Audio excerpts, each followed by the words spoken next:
y después pasamos a Rita. ¿Ok? Bueno, buenas tardes a todos y todas. Y hola, Rita. ¿Me puede decir que no se de las personas? Porque no puedo ver, ¿no? ¿Me podéis poner la imagen? Ahí está. No, pero hay que sacar.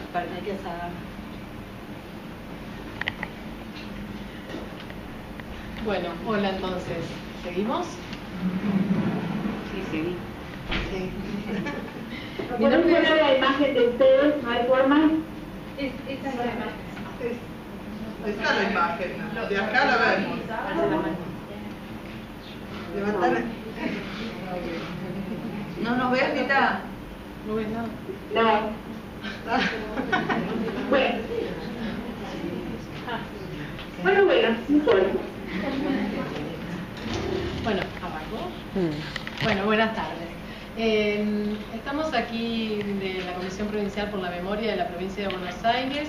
Fuimos convocadas conjuntamente con Sofía Ballesteros, que es también abogada del programa de litigio estratégico, que en mi caso coordino, y por Mariana Katz, que es del programa de pueblos originarios. Vamos a repartir nuestro tiempo un poco para dar cuenta tanto del caso de Reina Amarás Bejarano, en el cual trabajamos articuladamente con Karina, un poco de allí es que nos conocemos, y también aprovecharía yo estos minutos introductorios para comentarles un poco qué es la comisión, muy brevemente, y cuál es nuestro trabajo en relación a estos temas. La Comisión Provincial por la Memoria es un organismo público de la provincia de Buenos Aires, que es autónomo y autárquico, en tanto está integrado por diversos representantes de la sociedad civil y con algunas representaciones del Poder Legislativo, en representación de las fuerzas políticas, y que fue creada hace ya 15 años, inicialmente para generar lo que sería la administración de un archivo de inteligencia, el archivo de inteligencia más grande que existe en la Argentina en relación a lo que fue la persecución política, no solo durante la última dictadura militar, sino desde los años 40, 50 en adelante.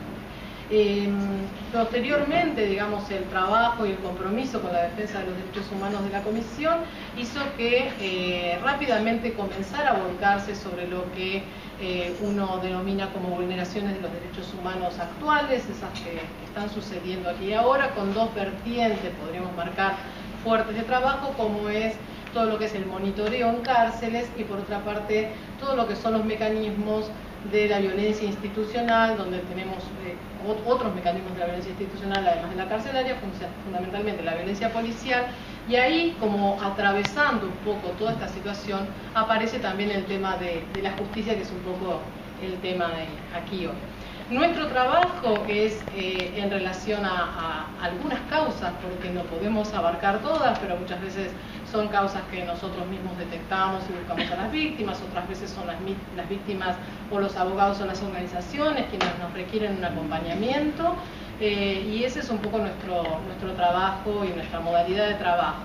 El modo de intervenir puede ser desde el patrocinio hasta muchas veces accionar sobre los poderes públicos, y en relación a lo que decía Gabriela, con que nos conocimos, en el caso de Yanina, fundamentalmente en todo lo que tiene que ver con el Poder Judicial, fundamentalmente con el funcionamiento de las fiscalías. Eso que Gabriela comentó es un funcionamiento prácticamente sistemático, los fiscales prácticamente no investigan, no podemos generalizar, pero casi, son muy pocas las excepciones de fiscales que efectivamente investigan, de manera independiente, desprendidos de las visiones policiales, que son visiones interesadas, donde muchas veces las fuerzas de seguridad son las autoras de muchos de estas vulneraciones de derechos, o en otros casos son quienes encubren o quienes, como en el caso de Reina, buscan una solución fácil. Es decir, en general vemos que las fiscalías trabajan con una hipótesis única, no existe la posibilidad de pensar de manera más compleja qué es lo que realmente ha sucedido en esos casos que investigan, y eso deviene necesariamente en una vulneración de derechos.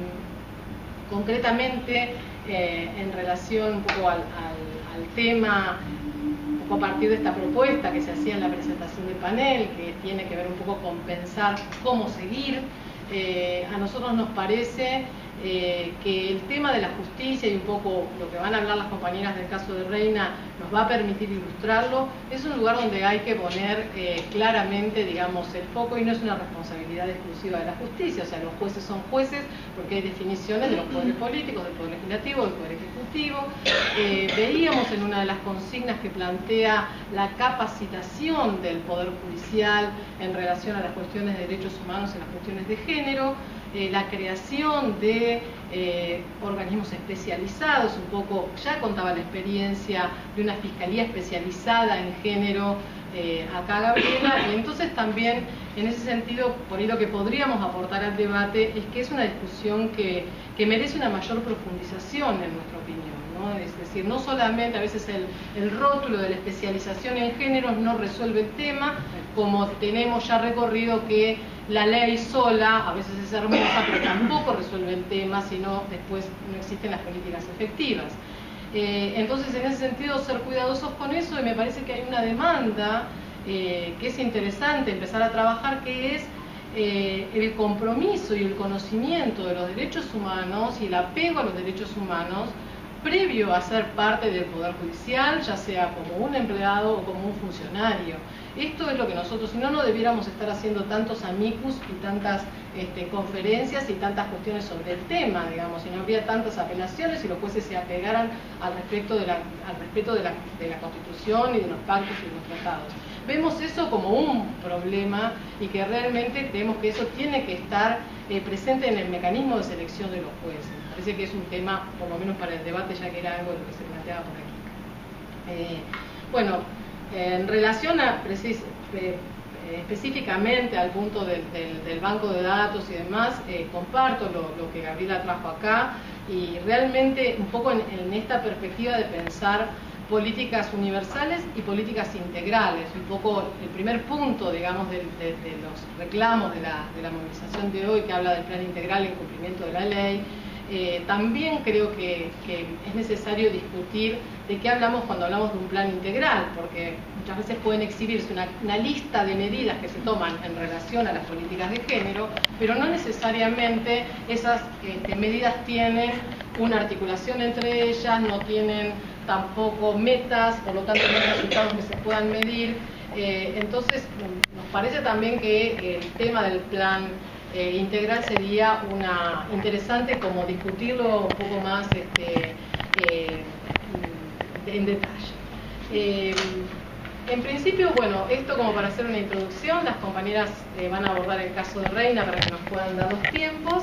Y bueno, sí, asumir el compromiso que nos hacían aquí las compañeras de seguir con este debate, y bueno, y pensar la jornada de hoy como un punto de inflexión también. Queríamos un poco decir eso desde la comisión, ¿no? Es decir, mirar hacia atrás y ver de dónde venimos, de dónde viene la lucha, digamos, de los derechos de las mujeres, pero también mirar un poco realistamente, y creo que de eso da cuenta un poco la convocatoria de hoy, también de cuál es el lugar real todavía de la mujer en esta sociedad frente al Estado, qué sucede con la violencia contra las mujeres, para dónde mira el Estado, para dónde mira la justicia, y bueno, en ese sentido entonces asumir los desafíos y la agenda como más integralmente en relación a lo que son las propuestas y a lo que es el monitoreo de esas propuestas, pero que ese es un rol que la sociedad civil, bajo la forma que uno pudiera encontrar, también tiene que cumplir en relación a las políticas del Estado.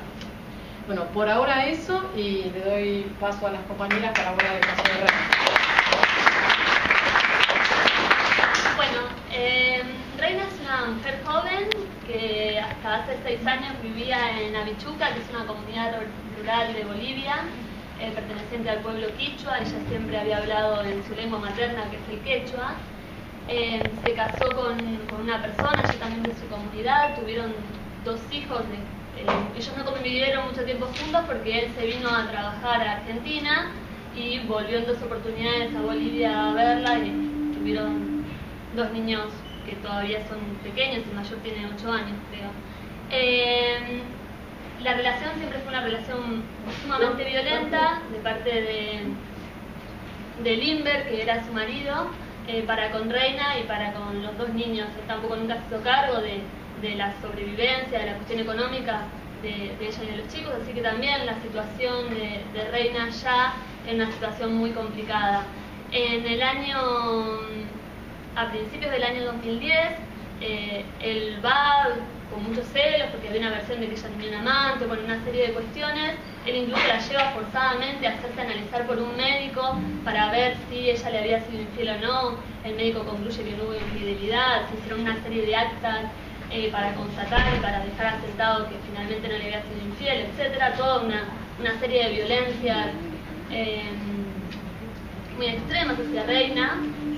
Bueno, finalmente él dice que se viene a Argentina y que se trae los dos niños. Ella no quería venir de ninguna manera porque ella pertenecía a Vichuca, ya estaba toda su familia, toda su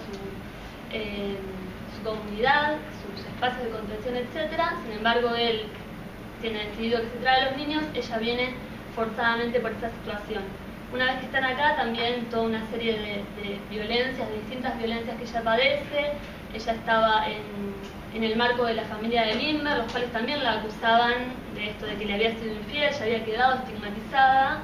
Así que también las violencias que sufría de parte del padre de Lindbergh y de esa familia también eran cotidianas en la vida de Reina. Finalmente no, es como el comienzo de la otra parte de la vida de Reina. En noviembre del 2010 ella es detenida por la muerte del marido, porque el marido es asesinado, entonces la detienen a Reina. Ella estaba embarazada en ese momento. Desde ese momento ella no vuelve a ver a sus hijos.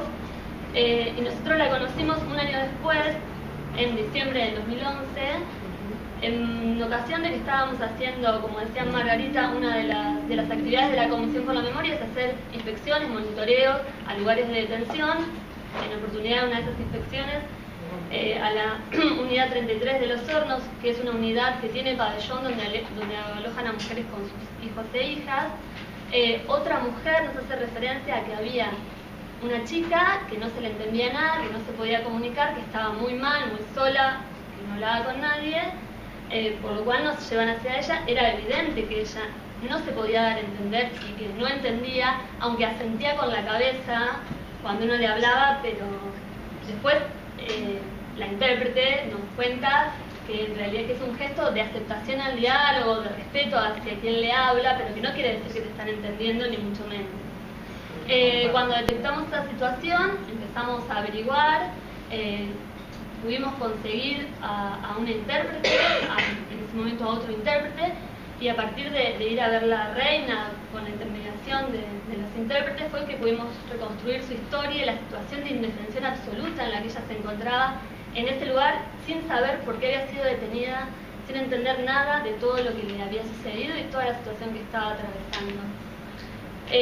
Para esto ella, en teoría, se había reunido con distintos operadores y operadoras judiciales, los cuales evidentemente no habían detectado, no habían tenido la voluntad de detectar o de comprender la situación por la que estaba atravesando Reina. Bueno, a partir de ahí empezamos a tener distintas intervenciones como Comisión por la Memoria en la causa, en principio tratando de que se designe oficialmente la participación de un intérprete en la causa judicial para asistir a Reina en todos los actos procesales. Esto fue una ardua batalla también de convencer al defensor, de convencer a los distintos operadores y operadoras judiciales que tenían mucha resistencia a esta cuestión, que eso por ahí lo va a desarrollar mejor Mariana. Finalmente, 3 años después de la detención de Reina, logramos que oficialmente se acepte la intervención en la causa de Frida Rojas, que es la que de ahí en más fue la intérprete de Reina, y fue el primer acto procesal en el cual Reina es asistida por alguien que en simultáneo le va explicando lo que sucede en esa escena judicial que la tenía entrampada, ¿no? En octubre del 2014 fue juicio oral, participó Frida Rojas como intérprete de Reina, fue la única persona que la dejaron declarar con intérprete, aunque la hermana de Reina, también de la misma comunidad, etcétera, lo solicitó, dijo yo, me cuesta el castellano, quiero intérprete. No, le dijeron porque estamos en territorio argentino y el idioma es el castellano, violando numerosa normativa y el derecho a la propia lengua, ¿no? Bueno, finalmente en este juicio la condenan y la condenan a prisión perpetua. La sentencia es un ejemplo claro de justicia patriarcal, de esto que hoy nos convoca a pensar estas cuestiones. Yo voy a hacer referencia a uno de los pasajes de la sentencia, pero la verdad que la sentencia no tiene desperdicios, lamentablemente no tiene desperdicios de esta perspectiva, digamos. En un momento las juezas dicen que Reina miente, ¿no? Que bueno, si bien Reina declaró un montón de cuestiones, Reina miente. Y desglosan por las cuestiones por las que mienten. Dice que mienten, que no saben, que no puede hablar en castellano, que mienten las violencias. Para ellas mienten todo. Pero en un pasaje dicen, bueno, Reina miente porque es llamativo que si realmente la abusaron sexualmente, porque una de las cuestiones que Reina cuenta es que su marido la entregaba como moneda de cambio. Él adquiría deudas con otra persona que vivía en el mismo lugar donde trabajaban. Había varias habitaciones, distintos trabajadores, era un horno de ladrillos donde cortan ladrillos y los apilan. Ella trabajaba a la par del marido. Lindbergh había adquirido deudas con otra persona y le decía, bueno, te dejo a mi mujer, cóbrate. Así Reina fue abusada 2 veces por este vecino que era otro de los coimputados como autor del homicidio de Lindbergh, pero falleció en la cárcel, así que no se llegó a juzgar. Entonces la jueza dice, si ella hubiese sido abusada sexualmente, ¿por qué después cuando ve a su suegro no le cuenta de este abuso que sufrió? Y si después fueron a la comisaría con el suegro a hacer la denuncia por la desaparición del marido, ¿por qué no cuentan en la comisaría? Porque mienten, dicen las juezas. Ese razonamiento para nosotras da cuenta de la ausencia absoluta de perspectiva de género y de perspectiva intercultural de parte de las juezas que no escucharon a Reina, digamos. Iba a decir que escucharon, evidentemente no la escucharon, no la vieron a ella como persona, con sus circunstancias, con su contexto, etc. Sino que da cuenta de que la ven desde estereotipos prejuiciados, porque si uno lo escucha realmente, si lo escucha desde una perspectiva de género, de una perspectiva antipatriarcal, que hace jugar todos los elementos que se evidenciaron en este juicio, toma total significado la actitud de Reina. Reina todo el tiempo cuenta las violencias a las que estaba sometida, la relación asimétrica que tenía con su marido Lindbergh, la situación de subordinación en la que se encontraba, y cómo ella varias veces le había dicho, contémosle a tu padre, a tu familia, esto que está sucediendo con Tito, que era este vecino con quien tenía muchos problemas. Y él todas las veces se negó enfáticamente y se lo había prohibido. Cuando uno entiende esa situación, ¿no te parece llamativo que luego no le cuente al suegro que esta otra persona la había abusado o que se habían peleado, etcétera? Reina no sabía que Lindbergh estaba muerto, él estuvo desaparecido un tiempo. Ella también, en varios momentos, ella y su hermana relataron que en su pueblo no hay comisaría, no hay policía, porque las juezas le preguntaban al fiscal, ¿por qué no hiciste la denuncia si te habían golpeado? Ella dice, yo hice la denuncia a los hombres responsables, entonces va contando a quienes le habían hecho los relatos de los hechos. De la primera violación le dije a mi marido que cómo podía ser, le dije al dueño del horno de ladrillo donde trabajaba, de la segunda al hermano mayor del violador. Ella había recorrido, digamos, los canales propios de su cultura, pero esto para las juezas era ¿cómo no denunciaste en la comisaría? También desconociendo que hay muchas mujeres que no son indígenas y que tampoco denuncian en las comisarías, porque las mujeres no encontramos respuestas en las comisarías a las situaciones de violencia que padecen. Entonces, la verdad que para nosotras es muy alarmante la posición que se evidencia de este voto de las juezas, todo esto que digo, por la falta de perspectiva de género y de perspectiva intercultural, como va a desarrollar Mariana. Ahora ese fallo fue recurrido, Casación tiene que intervenir, la sala que le tocó es la misma sala, es la de Piombo, Sancharguet, ya que está ahora como tan en moda, tan en el tapete. Ahora sí, igualmente parece que eliminaron la sala. Pero bueno, no sabemos qué puede venir. Porque, no confíes mucho. Bueno, ahí también, yo para ir cerrando, igual espero no haberme comido nada importante, hay varias cuestiones en relación a la sentencia para comentar. Igual la sentencia está en la web, también se puede ver de ahí. Pero en relación a esto que decía Gabriela, y en esto de que, bueno, se van 2 jueces, pero van a venir otros 2, acá la cuestión es un sistema.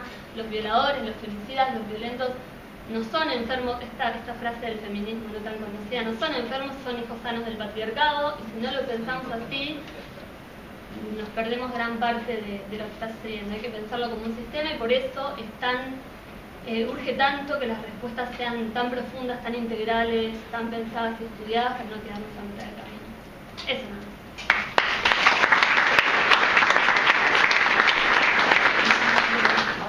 Bueno, retomando un poco de, digamos, cómo nosotros conocimos a Reina, como dijo Sofía, nosotros la conocimos en la unidad penitenciaria. Lo primero que pensamos justamente es cuando la conocimos es cómo no sabés la justicia en algún momento te tendría que haber explicado por qué vos estás detenida. Frente a esa situación, como obviamente ella tenía otra lengua materna, lo primero que empezamos a averiguar es, dentro del sistema judicial, cuáles eran un intérprete, que había una obligación por parte del Estado, de acuerdo a que el Estado había ratificado el convenio 169 de la OIT, que es donde está incorporado todos los derechos de los pueblos indígenas. Entonces empezamos a buscar concretamente un intérprete. Cuando llamamos al área de la Corte de la provincia, al área específica donde se inscriben los intérpretes, la respuesta fue no, las lenguas concretamente que tienen intérpretes son el inglés, el francés y el portugués. O sea, no hay otro tipo de lenguas en cuanto a portugués. No. Entonces ahí, lo que intentamos, que como dijo Sofía, nos costó 3 años hasta que la nombraron a Frida. Nosotros habíamos propuesto 2 intérpretes, porque, fue una cuestión de que, por si Frida no podría venir o lo que sea, tener alguien que nos pueda dar una mano, una mano a Reina, mejor dicho, alguien que le pueda dar una mano a Reina.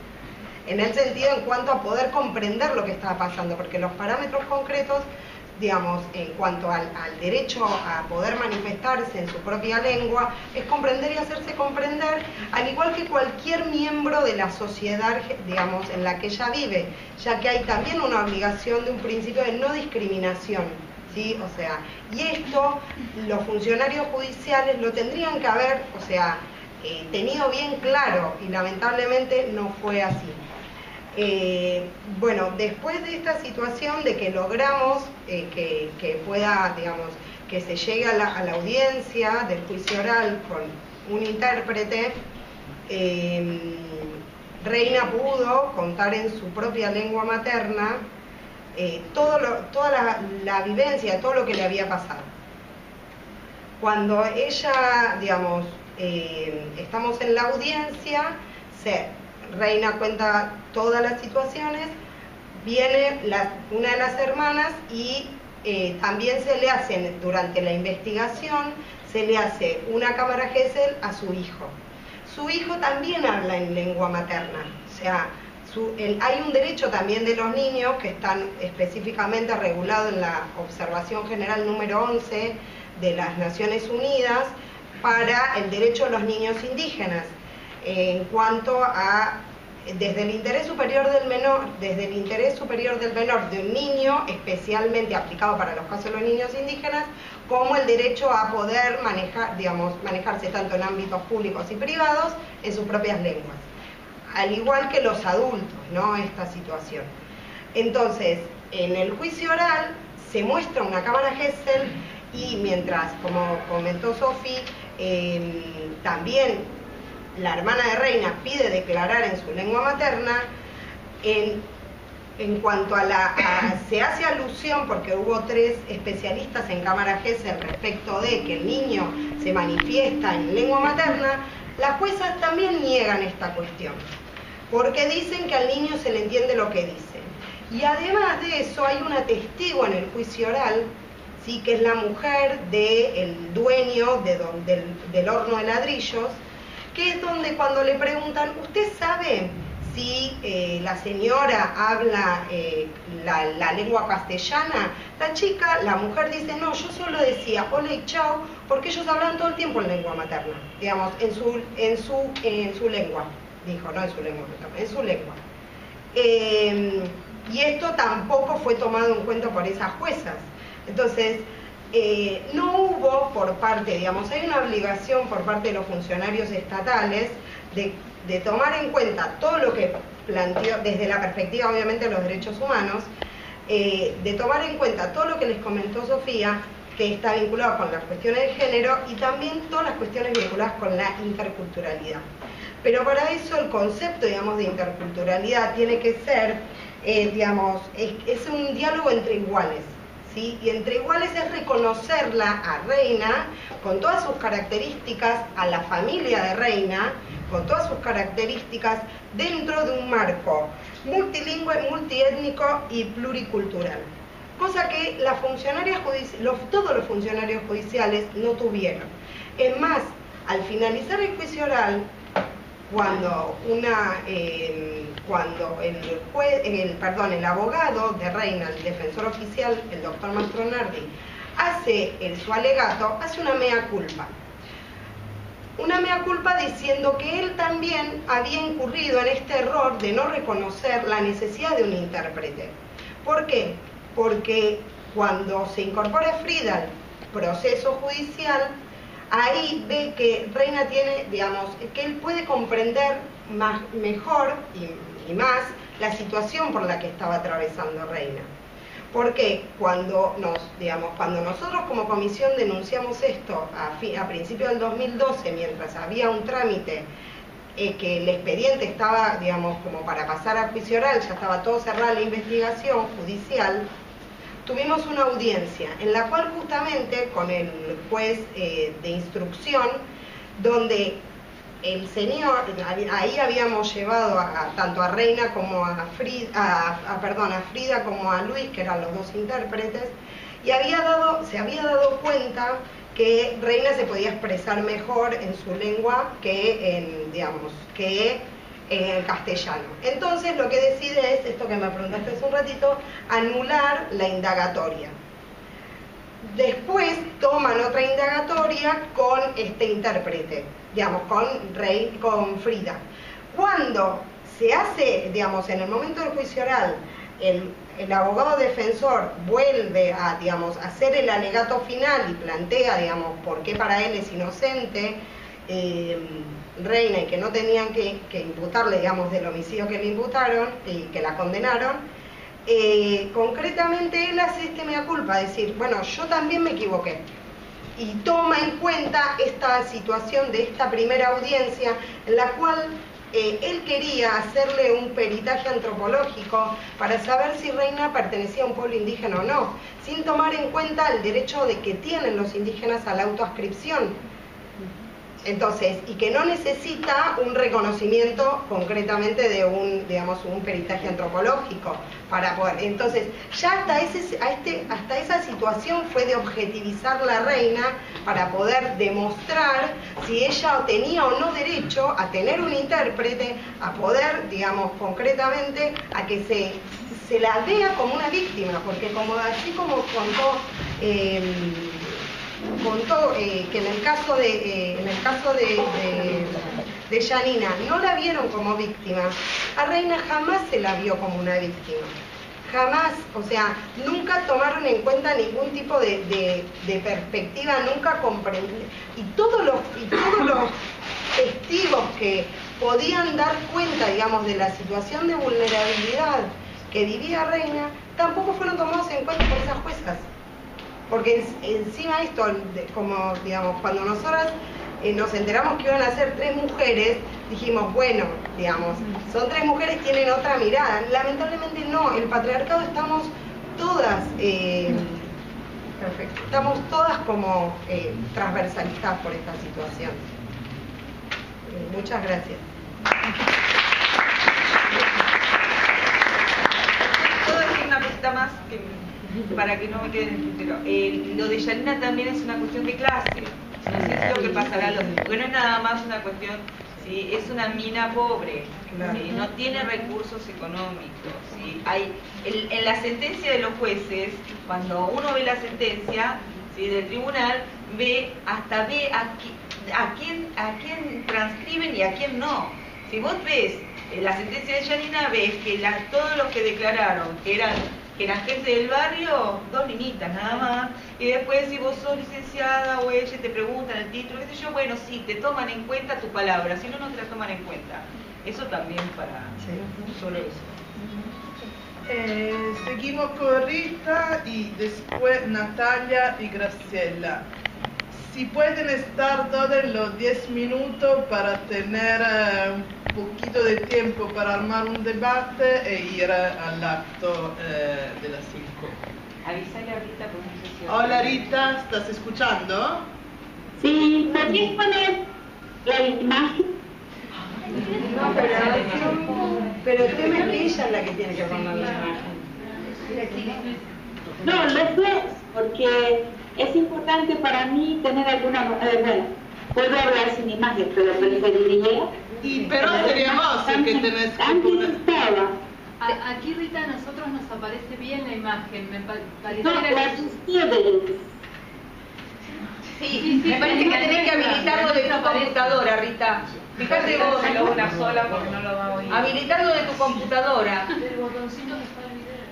Del botoncito que está el video. No, no, es ustedes que tienen que... ¿Cómo? Ustedes tienen que clicar encima de la filmadora que tiene el icono de una filmadora. Porque antes se veía. Rita, te volvemos a llamar. Decile, Explícale. Rita, cortamos la llamada y volvemos a llamar para ver si ahora nos vemos. Ah, bueno, porque no es